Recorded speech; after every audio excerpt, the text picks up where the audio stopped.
Het ambacht aan zich is ook heel leuk. Balkenbrei met stroop, een typisch Limburgse combinatie. Heerlijk, net alsof we thuis zijn. Maar hoe wordt het eigenlijk gemaakt? Ja, hier verwerken we in ieder geval het vlees van onze eigen dieren. En onder andere natuurlijk de authentieke balkenbrei op Limburgse wijze. Oeh, lekker. Wij voegen er vanuit Limburgse traditie nog altijd bloed aan toe. What? Dus heb je een rode balkenbrei.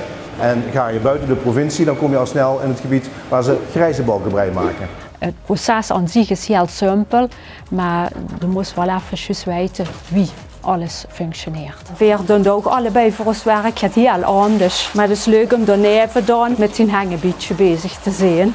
Ja, omdat we dan in ieder geval het authentiek gebruik in ere houden. Hè. Dus hetgeen wat ons Limburgs maakt, is niet alleen de balkenbrei natuurlijk, maar dat is wel een leuk onderdeel ervan. Omdat anderen het niet meer zo gauw maken, dat het ambacht er misschien een beetje aan verloren gaat.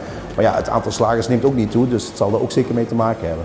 Die reizige mensen onder ons, bij wijze van spreken, ja, dat is natuurlijk nog wel nog bekend is. Dus, maar ja, het is ook leuk als we het door kunnen geven aan de volgende generatie. Ja, zing, want ik denk ook als sfeer dadelijk uitschijnen, is het maar de vraag of een van ons kinderen het overheid nemen. Ja, wat gaat u vanavond eten? Iets met B en alkenbrei.